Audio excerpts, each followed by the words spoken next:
Welcome back to Sister Circle Live. She's been a public speaker and HIV/AIDS activist since age 6. And many of us remember seeing her on the Oprah Winfrey Show when at age 11, she shared the riveting story about her fight with full-blown AIDS. Now 34 years old, healthy and hopeful, she continues to educate and advocate for those fighting the disease. Yes. Please welcome Hydeia Broadbent. How are you? Pretty lady. Pretty lady. Like a superstar. Like I've seen you my entire life. We're so glad to have you here on Sister Circle Live. Thank you for having me. Absolutely. So let's jump right into it. Born with HIV, abandoned by your birth parents, adopted soon after, you were officially diagnosed with HIV advancement at age 3. Doctor said you wouldn't even live to see 5. Now you're 34 years old. How did you decide to continue to live in your now? As an adult, it was hard. I'm not gonna cry.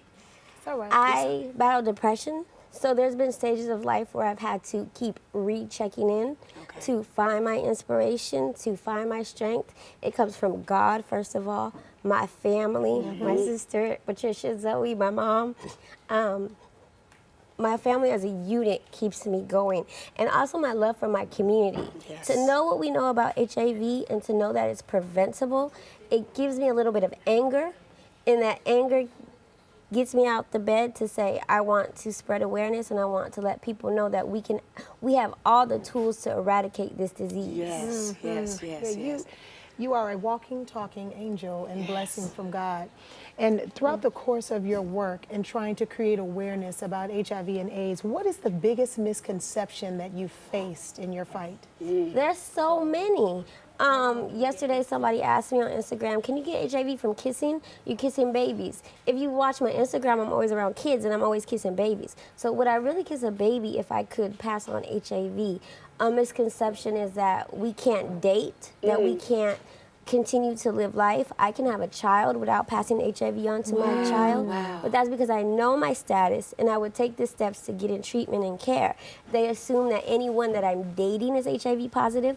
With all of my serious relationships, the men have been HIV negative before they entered and after they left the relationship. So there is life after a positive test result, but it's about making sure you're taking the proper steps to be safe. Okay, so let's talk a little bit more about your dating life and how that is and what you have to say when meeting someone. Can you talk a little bit about that?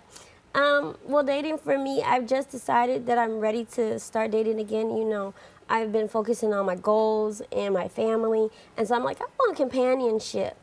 And it is hard. It's like, when do you disclose? Do I disclose on the 3rd date?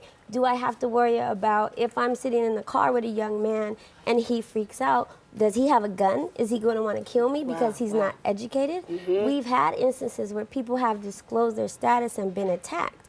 A lot of people say you should tell immediately. But when do I get to fill you out, to see your aura, to see if you're worth the reaction, if I want to deal with that? So there's a lot that goes into it. Right. Yeah, and based on even the Instagram posts that you have, what has been the misstep as far as the criminalization laws? Because I know that they're outdated. So can you kind of clarify what has been the what is the word I'm looking for? The amendments of these laws that are outdated. So we have a fabulous group of activists all over the country who are working. These criminalization laws are 20 years or older. And so some of them are, if I spit on you, we shouldn't be spitting on anybody. But you can be tried for attempted murder or tried for a felony. We know that HIV is not transmitted through spit. So we have to go back and reshape.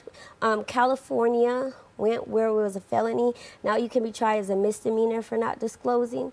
We know that this is not the death sentence that it once was. So we are penalizing people and scaring people who don't want to then disclose. So we need to make sure it's not only about somebody who's HIV negative, but it's also about creating a safe space for somebody who's HIV positive to disclose. So there's a quote that you stated, with all that we know about the virus, it's clear to me that contracting HIV/AIDS today is a choice, and we can't allow anyone the power to make that choice for us. What exactly did you mean by that, and how can we curb this becoming an epidemic, especially for Black women? Yeah, because I've gotten in trouble for that statement. I don't think we purposely or knowingly go out and try to contract HIV, but what I say is we are engaging in behaviors or activities that might put us at risk when we're not asking the question. A lot of people put it's all the responsibility is on me as somebody who's positive to disclose, to inform. But what about the individual? Are you asking those questions? Right. Because it's your health and it's your life. So why are you not asking your sexual partner about staying safe? A lot of men will come to me and say, I will never date a woman who's HIV positive. And I'm like, well, I could pretty much keep you safe, but go ahead, boo. Don't date me. But yet you go out and, excuse my French, raw dog a woman you know nothing about and put yourself at risk Anyway. for anything. Right. So it's about dual responsibility. My God. Oh my goodness. Sitting here as this beacon of hope, what is one thing that you can tell young women, young Black women who are dealing with HIV or who suffer from HIV? Not even I can't even say suffer anymore because Living it's not with- suffering. right. Living with HIV or AIDS. What is something positive that you can tell them on how to get through their grief that you've done to become this person that you are? First and foremost, what I want to say is I'm not perfect. I have my faults. But one of the things that I do not allow HIV to stop me at anything. Not when it's approaching a man, not when it's knowing I can rock them shoes. Yes, girl. Like, you have to continue to live life. There's so many people, and life is hard. It's in a struggle. Living with HIV is not easy. I'm not going to say that it is, but you have to keep going. You have to just live life. Yes. And if somebody has something negative to say, oh well, at least they talking about you, baby. Right. Like, I don't know. Right. Use your life for positive. Yes. And the best way that I know how to educate people and inspire people is simply to live. And that's what I want to accomplish. I want to show the different stories of women and young girls and what we can accomplish and do. And you have ma'am. done that beautifully Yes, well. ma'am. Thank you you. so much for being here and you sharing for your having story me. Yes. and continuing to live in this light. We love you so much. For more information about all the advocacy work Hydeia is doing, you can follow her on social media at Hydeia Broadbent. And next up, R&B singer Glenn Jones drops by to chat about his new single, Love by Design. Thank you, Hydeia.